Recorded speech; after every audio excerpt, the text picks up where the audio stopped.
चलो यार, आज हम नया चैप्टर स्टार्ट करेंगे। चैप्टर का नाम है केमिकल रिएक्शंस एंड इक्वेशंस। ठीक है, chemical reactions and equations start करेंगे। तो सबसे पहले हमें थोड़ा सा ये डिस्कस करना है कि केमिकल चेंजेस होते क्या है ना। दो टाइप के चेंजेस होते हैं हमारे आसपास, या तो फिजिकल चेंज होता है या फिर केमिकल चेंज होता है। अब जैसे हम मिल्क को थोड़े टाइम में रख देते हैं और वो कर्ड की फॉर्म अगर वो ले लेता है, तो ये फिजिकल चेंज है या केमिकल चेंज है? तो ये एक केमिकल चेंज है। अब ये केमिकल चेंज क्यों है? या फिर ये देखो, ये हमारा तवा पैन है, धीरे धीरे इस पर रस्ट लग गई है ना, जंग खा गया ये, तो ये भी क्या है? ये भी एक तरीके का केमिकल चेंज है। या फिर ये जो हमारे ग्रेप्स हैं है ना, ग्रेप्स जो होते हैं ये फर्मेंट हो रहे हैं, तो ये भी हमारा क्या है? एक टाइप का केमिकल चेंज है। पहले डिस्कस कर लेते हैं। हमारे पास ना दो टाइप के चेंजेस होते हैं, एक तो फिजिकल चेंज होता है और एक हमारा होता है केमिकल चेंज। फिजिकल चेंज और केमिकल चेंज यहाँ पर दो तरीके के चेंजेस होते हैं, एक तो होते हैं फिजिकल और एक होते हैं केमिकल। जल्दी से पहले इनमें थोड़ा सा ना डिफरेंस समझ लेते हैं कि फिजिकल और केमिकल में डिफरेंस क्या है। तो मुझे एक बात बताओ, फिजिकल चेंजेस ऐसे चेंजेस होते हैं जिसमें कोई नया सब्सटेंस नहीं बनता। फिजिकल चेंज की खास बात क्या है कि इसमें कोई भी नया सब्सटेंस नहीं बन रहा है। No new substance is formed, no new substance is formed. जबकि केमिकल चेंज में क्या होता है कि नई चीज़ बनती है, न्यू सब्सटेंस, इसमें न्यू सब्सटेंस इज फॉर्म्ड। याद रखना, ये जो फिजिकल चेंज होता है ना, ये जनरली रिवर्सिबल होता है। ज़्यादातर क्या होता है? ये रिवर्सिबल होता है। जबकि केमिकल चेंज क्या होता है? जनरली मतलब ज़्यादातर इरिवर्सिबल होता है। हो गया तो हो गया, अब दोबारा हम चेंज नहीं कर पा रहे। फिजिकल चेंज की ये भी खास बात होती है कि जो फिजिकल चेंज होता है ना, जब ये फिजिकल चेंज हो जाता है तो इसमें ना हीट देने की ज़रूरत पड़ती, ना हीट लेने की ज़रूरत पड़ती, ना heat is not absorb, neither absorbed nor evolve. इसमें या तो हीट एब्जॉर्ब होता है या फिर हीट इवॉल्व होता है। दोबारा से जल्दी से इन एग्जांपल्स को देखते हैं ना। देखो हमारे एग्जांपल्स क्या क्या थे। ये मिल्क है, मिल्क अगर कर्ड बन गया, अगर मिल्क जो है वो कर्ड बन गया, तो ये एक टाइप का केमिकल चेंज है। मिल्क का कर्ड बनना एक केमिकल चेंज क्यों है? क्योंकि देखो ये क्या, ये रिवर्सिबल है? क्या हम दोबारा कर्ड का मिल्क बना सकते हैं? नहीं बना सकते। तो ये एक टाइप का क्या है? केमिकल चेंज है। ऊपर से इसकी केमिकल प्रॉपर्टीज़ भी चेंज हो जाती हैं। ये देखो, इसका टेस्ट अलग होता है, इसका टेस्ट अलग होता है, इसमें प्रॉपर्टीज़ भी डिफरेंट हो जाती हैं, है ना। तो न्यू सब्सटेंस फॉर्म हो रहा है और ये क्या है? इरिवर्सिबल है, नई चीज़ बन रही है, तो इसलिए हम क्या करते हैं? इसे हम केमिकल चेंज में काउंट करते हैं। ये हमारा क्या, एक तरीके का केमिकल चेंज है। ऐसे ही अगर हमारा आयरन जो है उस पर रस्ट आ जाए, तो ये भी एक तरीके का केमिकल चेंज है। केमिकल चेंज क्यों है? क्योंकि इसमें भी ये जो जंग बन जाती है ना, इससे लोहा दोबारा बनाना पॉसिबल नहीं है। इस लोहे मतलब इस जंग को हम खुरेज कर हटा सकते हैं, लेकिन वो लेयर मतलब जो लेयर ख़राब हो चुकी है उस लेयर को हम रिकवर नहीं कर सकते, है ना। और दूसरी बात ये है कि इस जंग की प्रॉपर्टी इस आयरन से डिफरेंट है। जैसे आयरन होता है, तुमको पता है आयरन मैग्नेट से अट्रैक्ट होता है ना, आयरन मैग्नेट से अट्रैक्ट होता है। लेकिन ये जो जंग है ना, जंग स्पेसिफिकली अगर जंग पर मैग्नेट लगाओगे तो मैग्नेट पर नहीं चिपकेगा।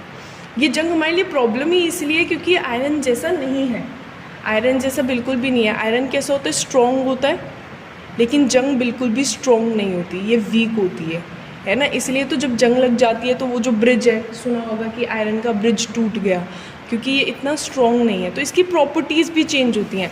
जब भी केमिकल चेंज होता है ना, तो केमिकल चेंज में क्या होता है? केमिकल चेंज में हमारी जो प्रॉपर्टीज़ होती हैं वो डिफ़र कर जाती हैं, पहले जैसी प्रॉपर्टीज़ नहीं रहती। तो ये हमारे केमिकल चेंजेस होते हैं। इस चैप्टर में हमें केमिकल चेंजेस ही पढ़ने हैं। जैसे ये हमारा अल्कोहल है, हमने क्या करा? ग्रेप्स से अल्कोहल बनाया, ये भी तो एक तरीके का केमिकल चेंज है। क्योंकि क्या हुआ है, क्या हम इस अल्कोहल से दोबारा ग्रेप बना सकते हैं? नहीं बना सकते।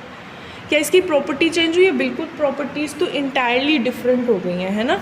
इसकी प्रॉपर्टीज़ अलग है और इसकी प्रॉपर्टीज़ अलग हैं, बिल्कुल ही डिफरेंट है ना। तो ये एक तरीके का क्या है? ये एक तरीके का हमारा केमिकल चेंज है। जब हम फूड को कुक करते हैं तो इसमें हमें हीट देनी पड़ती है, बिना पकाए तो फूड नहीं पकता, है ना। तो हीट क्या, एक तरीके की एनर्जी है।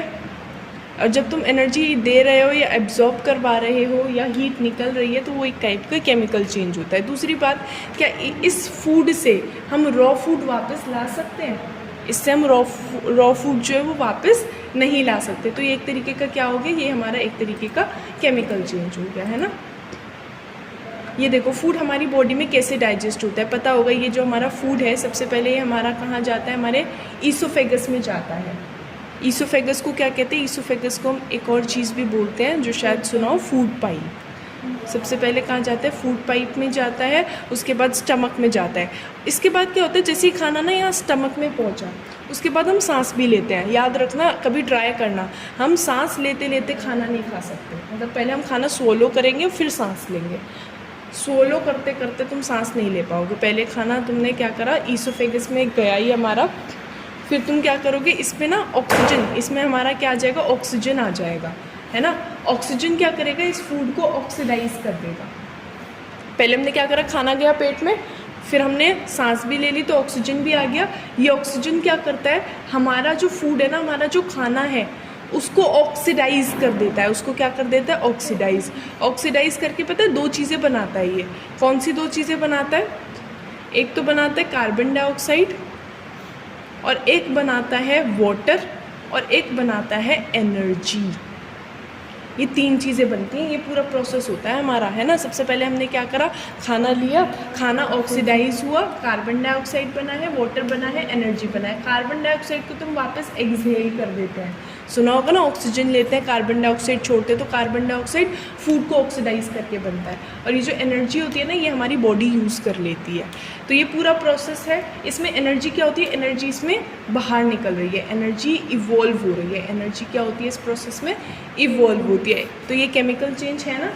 और केमिकल चेंज देखो, ये जो फूड है, कार्बन डाइऑक्साइड वगैरह बन गया है, प्रॉपर्टीज़ डिफरेंट हो चुकी हैं। क्या ये डाइजेस्टेड फूड वापस आ सकता है? बिल्कुल नहीं आ सकता, ये रिवर्सिबल नहीं है।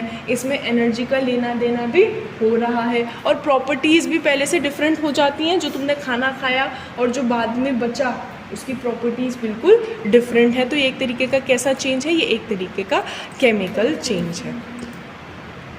इन सारी सिचुएशंस में हम क्या कह रहे हैं कि हमारी प्रॉपर्टीज़ चेंज हो रही है। याद रखना, हम अब किसी भी चीज़ को, दुनिया में किसी भी चीज़ को बर्न करते हैं तो बर्निंग हमेशा क्या होता है, बर्निंग हमेशा हमारा केमिकल चेंज होता है। जो बर्निंग है ना, बर्निंग कैसा चेंज होता है, बर्निंग हमारा एक टाइप का केमिकल चेंज है। बर्निंग एक टाइप का केमिकल चेंज क्यों है पता है तुमको? बर्निंग में क्या होता है, उसकी प्रॉपर्टीज़ जो है पहले से इंटायरली डिफरेंट हो जाती हैं। बर्निंग में क्या होता है, प्रॉपर्टीज़ जो है वो पहले से इंटायरली डिफरेंट हो जाती हैं, इसीलिए बर्निंग क्या एक टाइप का केमिकल चेंज है ना। हमें अब केमिकल चेंजेस ही डिस्कस करने हैं। अब हम इसमें पता है क्या बर्न करने वाले हैं, हम एक स्पेशल चीज़ बर्न करने वाले हैं, वो है मैग्नीशियम रिबन। अब कुछ प्रॉपर्टीज़ ना जो आती जा रही है वो हमें याद करती जानी पड़ेगी कि जो अगर हम मैग्नीशियम रिबन इसमें जलाते हैं तो याद रखना, ये जो मैग्नीशियम है जलने पर डैज़लिंग वाइट फ्लेम देता है। ये क्या देता है, ये हमारा डैज़लिंग वाइट फ्लेम देता है, डैज़लिंग वाइट फ्लेम, डैज़लिंग वाइट फ्लेम देता है। और इस डैज़लिंग वाइट फ्लेम से मतलब ये याद रखेंगे, ये पता है हमारे फूलझड़ी जो होती है उसमें भी डलता है, तो वो कैसा डैज़लिंग वाइट फ्लेम देती है ना। देखना ज़रा, इसमें हमने क्या करा है, सबसे पहले ये जलाया है, इस पे हम मैग्नीशियम रिबन जलाएंगे, ठीक है। और वो क्या देगा, वो हमको डैज़लिंग वाइट फ्लेम दे देगा। और जो फाइनली बनेगा वो क्या होगा, वो मैग्नीशियम ऑक्साइड बनेगा। एक तो ये बात रट लेना, डैज़लिंग वाइट फ्लेम कौन देता है, मैग्नीशियम देता है। और जलने का मतलब होता है ऑक्सीडाइज होना। मैग्नीशियम ऑक्सीडाइज हुआ है और क्या बनाएगा, Mg+O2 गिव्स MgO, ठीक है। जब भी किसी चीज़ को जलाते हैं वो ऑक्सीडाइज हो जाता है और ऑक्सीडाइज होकर क्या है, उसका ऑक्साइड बन जाता है ना। जलाना ऑक्सीजन के बिना पॉसिबल नहीं है, ठीक है। एक और एक्टिविटी हम लोग ट्राई कर रहे हैं, इसमें हमने दो केमिकल्स मिलाए हैं, पोटेशियम आयोडाइड और लेड नाइट्रेट। पोटेशियम आयोडाइड और लेड नाइट्रेट। हमें क्या पता है कि पोटेशियम आयोडाइड और लेड नाइट्रेट होता क्या है। अच्छा पहले मुझे एक बात बताओ, फॉर्मूला तो बनाना अब हमें आता है ना। पोटेशियम, अगर हमसे कोई कहे कि बताना पोटेशियम आयोडाइड क्या होता है, तो हम थोड़ा सा सोच सकते हैं। हम क्या कहेंगे कि पोटेशियम पता है क्या होता है, K होता है, आयोडाइड क्या होता है, I। Potassium iodide, KI। Lead nitrate, lead nitrate क्या होता है? एक चीज़ होती है lead nitrate, PbO। Lead nitrate क्या होता है? लेड होता है Pb। फॉर्मूला बनाने के लिए थोड़ा सा याद करना पड़ेगा कि कुछ मेटल्स ऐसे होते हैं जिनकी वैलेंसी 1 होती है, कुछ ऐसे जिनकी वैलेंसी 2 होती है और कुछ ऐसे जिनकी वैलेंसी 3 होती है, तभी हम थोड़ा सा फॉर्मूले के बारे में सोच पाएंगे, है ना। 1 वैलेंसी किस किस की होती है? तो 1 वैलेंसी एक तो होती है सोडियम, सोडियम को हम Na से डिनोट करते हैं, ये हमारा सोडियम है। सोडियम, पोटाशियम और सिल्वर, सोडियम, पोटाशियम, सिल्वर, इनको हम रट लेंगे कि इनकी वैलेंसी 1 है। और भी बहुत सारे होते हैं लेकिन हमारा इनसे काम बन जाएगा। सोडियम, पोटाशियम, सिल्वर, इनकी वैलेंसी 1 है। 2 वैलेंसी किस किस की है? तो एक मैग्नीशियम है, कैल्शियम है, जिंक है, बेरियम है, लेड है, आयरन है, iron Fe, copper Cu, magnesium Mg, calcium Ca, zinc Zn, calcium barium Ba, lead Pb, iron Fe और कॉपर Cu, इन सब की वैलेंसी 2 है। और एक एल्यूमिनियम है, एल्यूमिनियम की वैलेंसी हमारी 3 होती है। एल्यूमिनियम की वैलेंसी क्या होती है? 3। ये तो सारे पॉजिटिव वाले हैं जो हमें रटने पड़ेंगे, है ना। जो हमारा फॉर्मूला होता है वो पॉजिटिव नेगेटिव कैटायन एनायन के मिलने से ही तो बनता है। अब जैसे एक नेगेटिव में कौन कौन हम याद रखेंगे? नेगेटिव में एक चीज़ होती है कार्बोनेट, इसको हमें रटना ही पड़ेगा। कार्बोनेट क्या होता है? तो कार्बोनेट होता है CO3 2-। अगर हम किसी तरह कार्बोनेट रट लें, कार्बोनेट क्या होता है? CO3 2-, तो हम बाइकार्बोनेट भी रट लेंगे। पता है बाय का मतलब क्या होता है? बाय का मतलब होता है बस एक H जोड़ दो, तो जब इसमें H जोड़ोगे तो क्या बनेगा? HCO3-। ये क्या है? ये बाइकार्बोनेट है। कार्बोनेट होता है CO3 2- और बाइकार्बोनेट क्या होता है? HCO3-। तुमको पता है सल्फेट, सल्फेट भी याद करेंगे। सल्फेट क्या होता है? तो सल्फेट होता है SO4 2-। सल्फेट क्या होता है? SO4 2-। सल्फाइड भी याद हो जाएगा। सल्फाइड क्या होता है? बस एक O कम करना है और कोई भी चेंज नहीं। सल्फाइड क्या होगा? SO3 2-। सल्फाइड क्या होगा? SO3 2-। और एक चीज़ होती है सल्फाइड, सल्फाइड होता है सारे O हटा दिए, S2-। S2- को हम क्या कहते हैं? S2- को हम सल्फाइड कहते हैं। एक चीज़ और होती है, उसका नाम है नाइट्रेट। नाइट्रेट होता है। अच्छा एक बात मुझे बताओ, अगर मैं कह रही हूँ कि सल्फेट ये है SO4 2-, तो क्या हम सोच पाएंगे कि बायसल्फेट क्या होता है? HSO4-, है ना। अगर हमें सल्फेट पता चल गया SO4 2- और हम सोचने लगे कि हमारा बायसल्फेट क्या होता है? बायसल्फेट,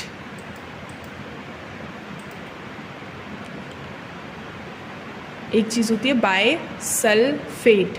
तो बायसल्फेट क्या होगा कि सल्फेट में बस एक H जोड़ दो, तो HSO4-, इसे बायसल्फेट कहते हैं। तुमको पता है बायसल्फाइट क्या होगा? सल्फाइट में एक H जोड़ दो, यानी कि HSO3-। मुझे बताओ बायसल्फाइड क्या होगा? Bisulphide HS-। हम क्या करते हैं? H+ जोड़ते हैं। जब प्लस जोड़ते हैं ना तो एक माइनस भी हट जाता है। तो ये हमारा क्या होगा? ये हमारे फॉर्मूलेज होंगे, ठीक है। इसके अलावा नाइट्रेट बताओ मुझे, नाइट्रेट भी याद कर लेते हैं। नाइट्रेट, एक हमारा नाइट्रेट होता है। नाइट्रेट पता है नाइट्रेट क्या होता है? नाइट्रेट होता है NO3-। नाइट्राइट क्या होता है? नाइट्राइट बस एक को कम करना है, कुछ नहीं करना है, NO2-। NO2- क्या होगा? नाइट्राइट होगा। अगर तुम्हें किसी का भी 8 पता है और 8 सोचना है तो हो जाएगा, एक O कम कर दो तो नाइट्रेट होता है NO3-, नाइट्राइट होता है NO2-।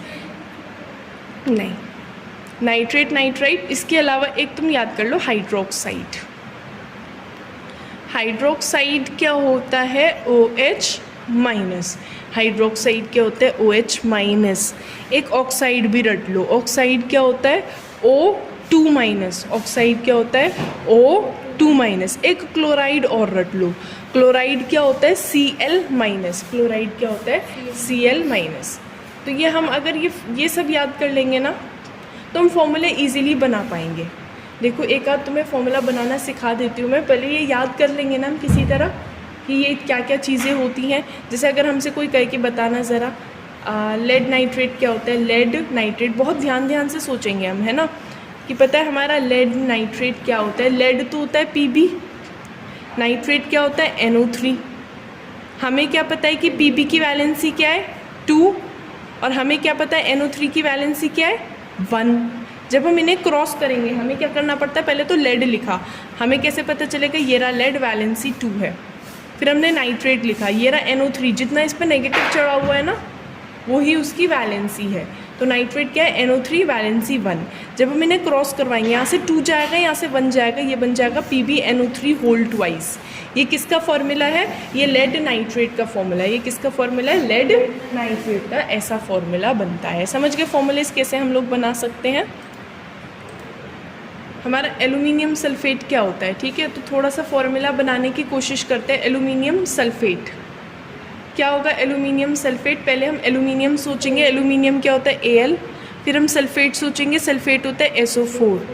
क्या हमें पता है Al की वैलेंसी 3, Al की 3 होती है, SO4 की वैलेंसी 2, ठीक है, वैलेंसी लिख ली इनके ऊपर। अब हम इन्हें क्रॉस करेंगे, जब हम इन्हें क्रॉस करेंगे तो क्या बनेगा Al2SO4 होल थ्राइस। ये हमारे एल्यूमिनियम सल्फेट का फॉर्मूला है Al2SO4 होल थ्राइस। कोई कहे कि ज़रा बताना बेरियम क्लोराइड क्या होता है, बस धीरे धीरे सोचेंगे, कोई दिक्कत नहीं है। Barium Ba, chloride Cl, barium की वैलेंसी 2, Cl की वैलेंसी 1, Cl की वैलेंसी 1। क्रॉस करेंगे तो क्या करेंगे BaCl2, बेरियम क्लोराइड। इस तरीके से हमारा बन गया। कोई पूछे आयरन सल्फेट सोचना ज़रा, कोई दिक्कत नहीं है, धीरे धीरे। आयरन क्या होता है Fe, वैलेंसी 2, सल्फेट होता है SO4, वैलेंसी फिर से 2। अब एक बात और जान लो, अगर दोनों की 2 हो तो कट जाता है ये, तो फॉर्मूला क्या बनेगा FeSO4। क्या फॉर्मूला बनेगा FeSO4, ठीक है। तो इस तरीके से हम फॉर्मूलेज बना सकते हैं। फॉर्मूला बनाना प्रैक्टिस कर लेंगे थोड़ा थोड़ा। ये देखो, ये हमारे एक एक्टिविटी हम लोग और ट्राई कर रहे हैं। मैग्नीशियम हमने जलाने की कोशिश करी थी, है ना। अच्छा मुझे बताओ, जब हमने मैग्नीशियम को जलाया था तो हमने क्या क्या ऑब्जर्व करा था, डैज़लिंग वाइट फ्लेम, डैज़लिंग वाइट फ्लेम हमने ऑब्जर्व करी थी। एक एक्टिविटी और देखना, हमने ट्राई क्या करा है। अब हम 2 चीज़ें मिला रहे हैं, लेड नाइट्रेट और पोटाशियम आयोडाइड। पहले हम इनके फॉर्मूले बनाने की सोचते हैं थोड़ा सा, है ना, थोड़ा थोड़ा। लेड नाइट्रेट, एक तो हम ये केमिकल मिला रहे हैं, और दूसरा केमिकल हम जो मिला रहे हैं वो है पोटाशियम आयोडाइड। धीरे धीरे सोचेंगे, कोई दिक्कत नहीं है। मुझे बताओ लेड क्या होता है, Pb। लेड क्या होता है, Pb होता है ना। तो हम ये 2 केमिकल्स मिला रहे थे। एक केमिकल है लेड नाइट्रेट, लेड नाइट्रेट, और उसके साथ हम पता है क्या मिला रहे हैं, उसके साथ हम मिला रहे हैं पोटाशियम आयोडाइड। अभी बस फॉर्मूला बनाना सीखते हैं। लेड नाइट्रेट क्या होता है, Pb, नाइट्रेट क्या होता है, NO3। Pb की वैलेंसी होती है 2, NO3 की वैलेंसी होती है 1, नाइट्रेट की 1 थी। जब हम इन्हें ऐसा क्रॉस करेंगे, देखो यहाँ होल ट्वाइस बनेगा, PbNO3 होल ट्वाइस। Pb की 2 थी, NO3 की 1 थी। इसके अलावा पोटाशियम आयोडाइड, पोटाशियम क्या था K, और आयोडीन क्या होता है I। K की वैलेंसी 1, I की भी 1, तो Ki। इसका फॉर्मूला क्या बनेगा, Ki। अब देखो फॉर्मूला, अब देखो इन 2 केमिकल्स को मिला रहे हैं। धीरे धीरे हम रिएक्शंस करना सीखेंगे, कोई दिक्कत नहीं है, टाइप्स ऑफ रिएक्शंस भी सीखेंगे। लेकिन इसमें क्या होता है, अगर ये इसके साथ है, ये इसके साथ है, तो ये आपस में पार्टनर्स एक्सचेंज कर लेते हैं, ठीक है। अभी सीखेंगे, अभी थोड़ा सा समझ लो। ये इसके साथ हो जाएगा और ये इसके साथ हो जाएगा। पार्टनर्स क्या हो जाएंगे, पार्टनर्स एक्सचेंज हो जाएंगे। इस रिएक्शन को अभी हम आगे सीखेंगे डिटेल में। इसे डबल डिस्प्लेसमेंट कहते हैं। जब भी कोई किसी के साथ हो, कोई किसी के साथ हो, वो क्या करता है, अपने पार्टनर्स चेंज कर लेता है। यानी कि Pb तो क्या हो जाएगा, Pb I के साथ हो जाएगा और K NO3 के साथ हो जाएगा। अब हमें थोड़ा सा वैलेंसी के बारे में और सोचना है। Pb की वैलेंसी 2, I की 1, तो इसलिए PbI2 बनेगा। क्या बनेगा, PbI2। और K की भी 1 है, NO3 की भी 1 है, तो बस ये तो KNO3 ही बनेगा। याद रखना, ये जो PbI2 है ना, ये येलो कलर का होता है। ये कैरेक्टरिस्टिक्स हम धीरे धीरे रटते रहेंगे जो जो हमारे आते जा रहे हैं। PbI2 कौन से कलर का होता है? येलो कलर का होता है, ठीक है। तो हमने ये दो केमिकल्स मिलाए और देखना होगा क्या। पोटेशियम आयोडाइड डाला है, लेड नाइट्रेट डाला है, देखो येलो PPT आ गया है ना। तो इस रिएक्शन में क्या होगा? येलो कलर हमें दिखता है। अब देखो हम दो केमिकल्स और डाल रहे हैं। हम क्या कर रहे हैं? जिंक में H2SO4 डाल रहे हैं, ठीक है। जिंक में हम क्या डाल रहे हैं? H2SO4। ये सब रिएक्शंस अभी हम लिखना सीखते हैं कि सारे रिएक्शंस हम लिखते कैसे हैं। अभी के लिए समझ जाओ, ये जो जिंक है ना, ये एक मेटल है। काफ़ी सारे मेटल्स होते हैं और ये हमारे एसिड है। एसिड अच्छे से रट लेना। एसिड ना हमारे बेसिकली 3 एसिड्स हैं जो तुम्हें याद रखने हैं। एक तो एसिड है HCl, एक एसिड है H2SO4 और एक और एसिड है HNO3। इसको पता है क्या कहते हैं? इसको हम कहते हैं हाइड्रोक्लोरिक एसिड। Hydrochloric acid. इसे कहते हैं सल्फ्यूरिक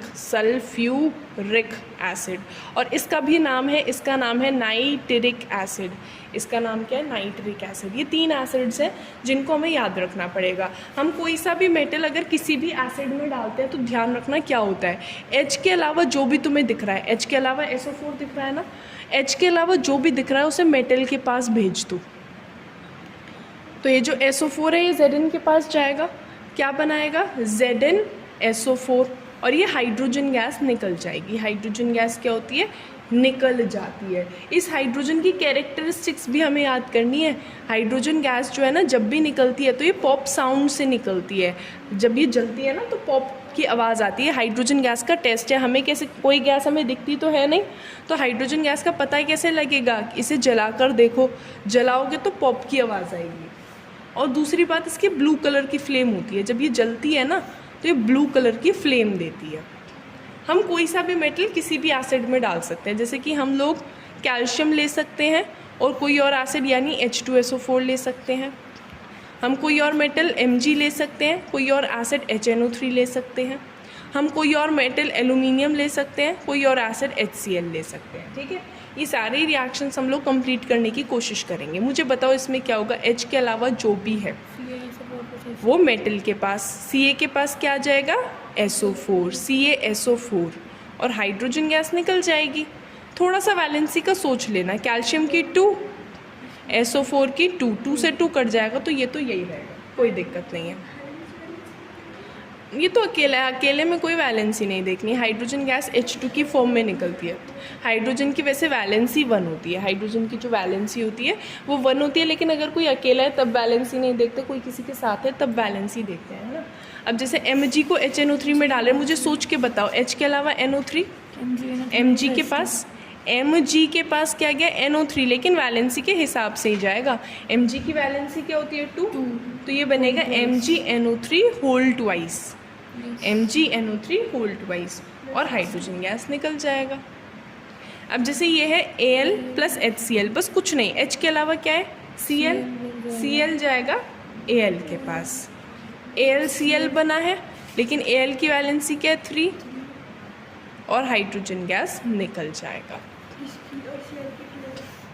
Cl की 1 होती है, Al की 3 है, Cl की 1 है, तो बस AlCl3 बन जाएगा और हाइड्रोजन गैस अपनी क्या है? हाइड्रोजन गैस अपनी निकल जाएगी। अच्छा, ये तीनों एसिड्स याद हो जाएंगे ना। और अब हमें एक नई बात पता चली है जो हम धीरे धीरे रिएक्शंस करना सीखते रहेंगे। मेटल के साथ अगर हम कोई भी एसिड डालते हैं तो क्या होता है कि इसमें एसिड में, याद रख लो, ऐसे ही याद रख लो, एसिड में H के अलावा जो भी है, H के अलावा जो भी तुमको दिखेगा ना वो मेटल के पास चला जाएगा, वो तो मेटल के पास जाएगा।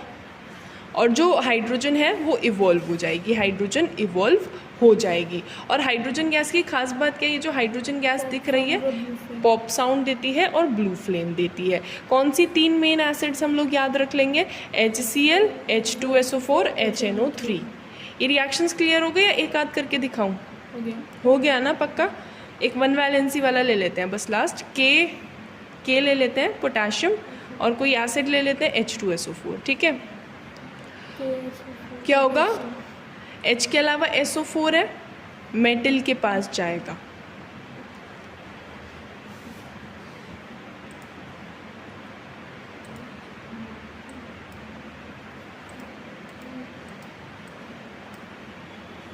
ठीक है, देखो ये क्या हुआ है, ये हुआ है H के अलावा SO4 K के पास जब जाएगा तो KSO4 बनाएगा, लेकिन SO4 की वैलेंसी 2 है तो K2SO4 बनेगा, K2SO4 भी बनेगा और हमारी हाइड्रोजन गैस भी निकलेगी। हमारी कौन सी गैस निकलेगी? Hydrogen gas. और हाइड्रोजन गैस को तो अब हम जान ही गए हैं। हाइड्रोजन गैस की क्या खास बात होती है कि पॉप साउंड देती है और ब्लू कलर की फ्लेम देती है, पॉप साउंड और ब्लू कलर की फ्लेम।